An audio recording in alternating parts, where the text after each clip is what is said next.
எல்லாருக்கும் வணக்கம். Welcome to Madurai Sundari's kitchen. வாங்க இன்னைக்கு என்ன செய்யலான்னு பார்க்கலாம். காஞ்ச பட்டாணி ஊற போட்டு ஒரு 150 கிராம் போட்டு வச்சுருக்கேன்.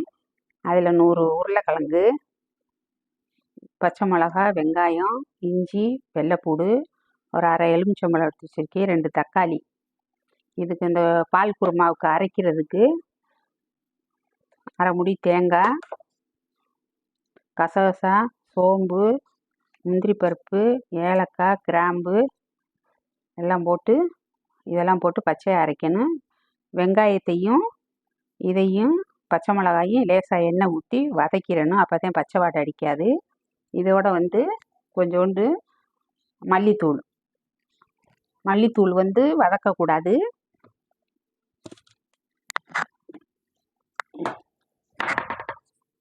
மல்லித்தூள் வதக்கக்கூடாது. நம்ம எவ்வளவு குருமா வைக்கிறோமோ அதுக்கு தகுந்தாப்புல அரைக்கும் போது நான் போட்டு காமிக்கிறேன். அரைக்கும் போது போடணும். இப்போ இதில் ரெண்டையும் பச்சை மிளகாயும் வெங்காயத்தையும் வதக்கி காமிக்கிறேன்.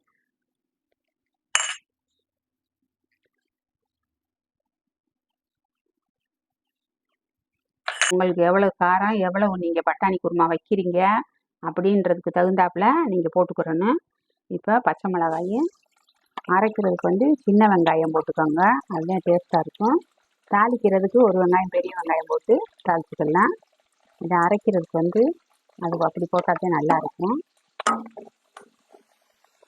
லேசாக அந்த பச்சை வாடை போனால் போதும். பட்டாணி அதில் உருளைக்கிழங்கு அப்படியே நேரடியாக போட்டுக்கலாம். எலுமிச்சம்பழம் இறக்கி வச்சு தான் புளியணும். இப்போ இதை அதுக்கு அடுத்து அரைக்கிறதுக்கு காமிக்கிறேன். அரை முடி தேங்காய் எடுத்திருக்கேன். அந்த இது அதோட இந்த வதக்கினதை எடுத்து அதோட போட்டுக்கோங்க.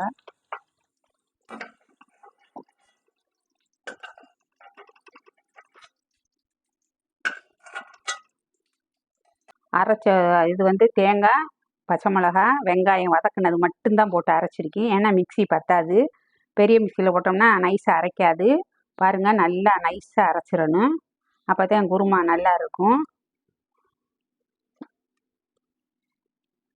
நம்ம பட்டாணி உருளைக்கிழங்கு வச்சுருக்கிறதுல இதை போட்டுட்டேன்.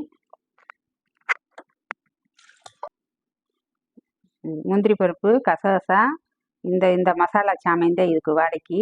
தேங்காய் எண்ணெய் ஊற்றி தாளிக்கணும். நெய் இருந்தால் நெய் ஊற்றிக்கலாம். நெய் பிடிக்காதவங்க தேங்காய் எண்ணெய் ஊற்றி தாளிச்சுக்கிறணும். இப்போ இந்த குருமாவுக்கு பெரிய ஸ்பூனில் ஒரு ஸ்பூனு தனி மல்லிப்பொடி. இதுலேயே மிளகாய் எல்லாம் போட்டாச்சு. அதனால் இதை ஓட்டிக்கிட்டு இதோட இஞ்சி, பூண்டு,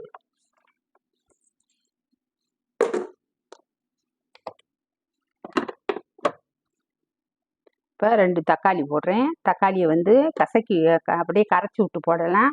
இப்போ இது பெங்களூர் தக்காளி. நம்ம எப்படி கரைச்சாலும் குருமாவில் மிதந்துக்கிட்டு இருக்கோம். அதனால் இதில் போட்டு ஒரு ஓட்டி அதில் போடுறேன். நான் கரைச்சி போட்டாலும் நல்லாயிருக்கும். ரொம்ப மையாக அரைச்சிடாதீங்க, குருமாவோட டேஸ்ட்டே மாறி போயிடும். சரி, அந்த தக்காளியெல்லாம் கொஞ்சம் மையாக தான் இருக்கும். வேகும்போது உங்களுக்கு சேர்ந்து வெந்துடும். ரொம்ப மை கணக்காக அரைக்கக்கூடாது.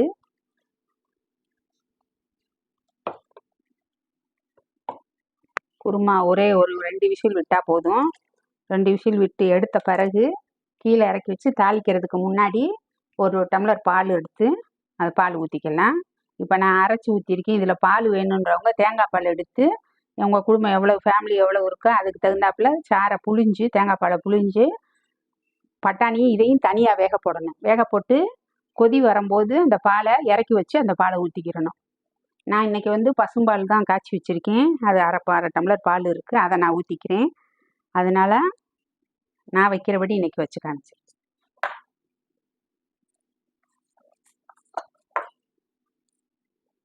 அதுக்கு தகுந்தாப்புல உப்பு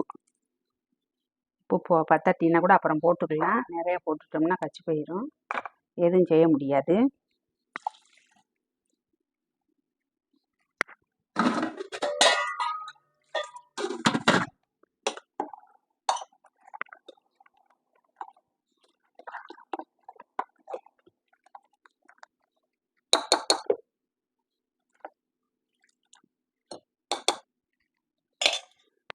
இதில் ஒரு ஸ்பூனு தேங்காய் எண்ணெய் ஊற்றிருக்கேன். குக்கர் லாக் பண்ணிவிட்டேன். லாக் பண்ணி வெயிட் போட்டுடலாம். வெயிட் போட்டோம்னா கொஞ்சம் பட்டாணி கொஞ்சம் குலைவாக வேணுன்றவங்க 2 விசில் விட்டுக்கலாம். இல்லை கொஞ்சம் இதாக எடுத்து சாப்பிட்ற மாதிரி வேணுன்றவங்க 1 விசில் விட்டுக்கலாம். நான் இன்றைக்கி 2 விசிலே விட்டு காமிக்கிறேன். ஏன்னா குருமா எல்லாமே ஒன்றாவே போட்டேன்.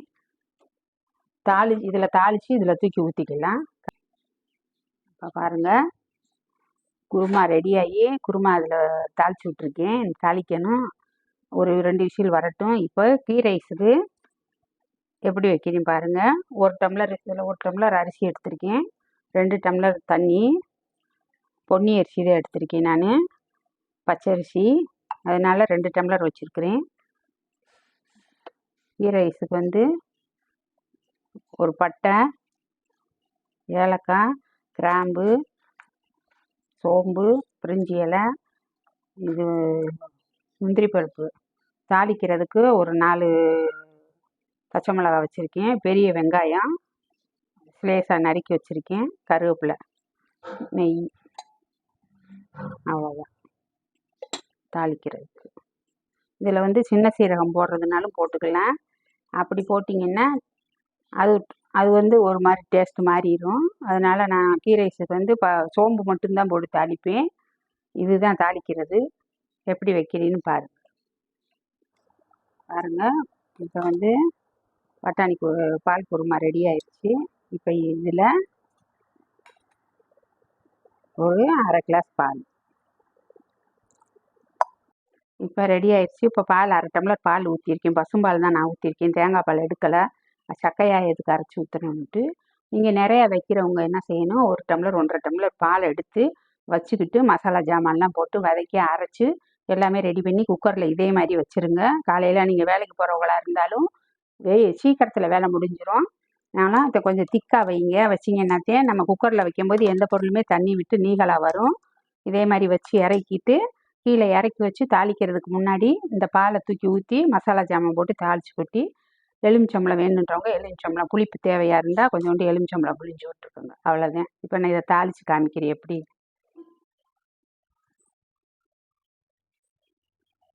பாருங்கள், ஒரு 1/2 மூடி எலுமிச்சம்பழம். தக்காளி நிறையா போடக்கூடாது. தக்காளி நிறையா போட்டிங்கன்னா தக்காளி வடவே நிறையா வரும். அதனால் லைட்டாக எலுமிச்சம்பழம் புளிஞ்சு விட்டுக்கோங்க. ஒரு 1/2 மூடி. நம்ம எவ்வளோ வைக்கிறோமோ அதுக்கு தகுந்தாப்புல எலுமிச்சம்பழம் புளிஞ்சுக்கலாம்.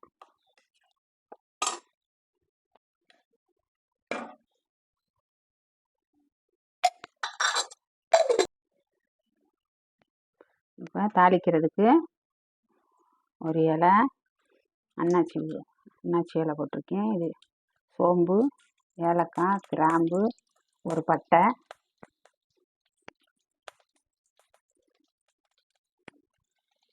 ஒரு வெங்காயம், கருவேப்பிலை.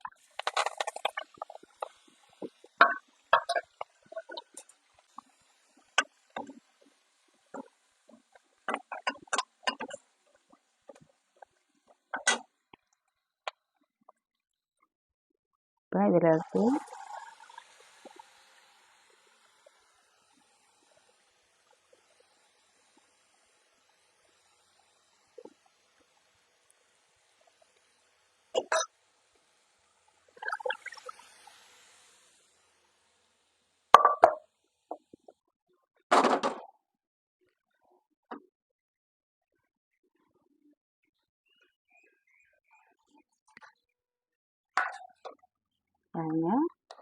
இன்னும் நேரம் ஆக ஆக இறுக்கமாயிரும்.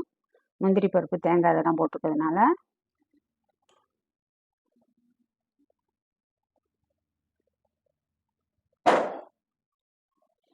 கீ ரைஸ்க்கு 2 ஸ்பூனு நெய் ஊற்றுறேன்.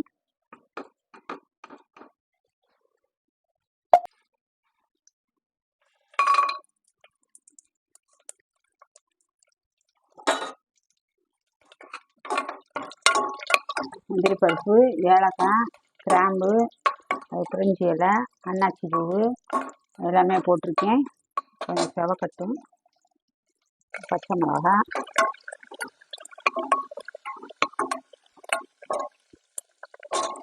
வெங்காயம்,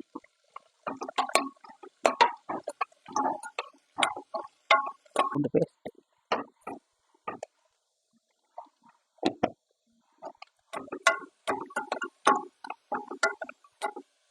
தகுந்த உப்பு,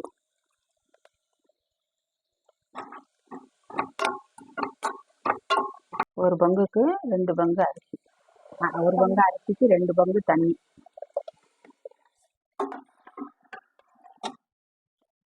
நான் பொன்னி அரிசி தான் போட்டிருக்கேன், பச்சரிசி. நீங்கள் சாப்பாட்டு அரிசி வச்சிங்கன்னா 3 பங்கு வச்சுக்கோங்க தண்ணி. உங்கள் குக்கருக்கு எத்தனை விசிலோ அதே மாதிரி விட்டுக்கோங்க. இதில் நான் ஒரு விசில் விட்டு அடுப்பை ஸ்லோவில் போட்டுடலாம். நான் 200 அரிசி தான் வச்சுருக்கேன். கொத்தமல்லி, கருவேப்பிலை எல்லாத்தையும் மேலே தூவி விட்டுருங்க.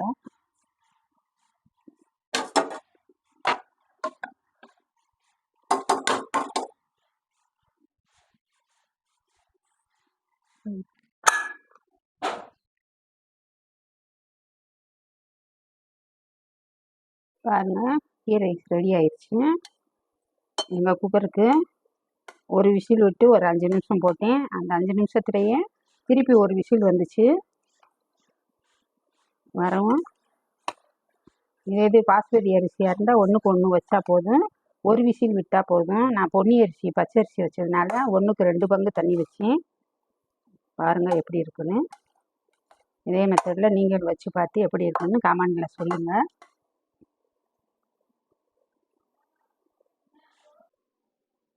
பாருங்கள், கீ ரைஸும் பட்டாணி, உருளைக்கிழங்கு, பால் குருமா வச்சு காமிச்சிருக்கேன்.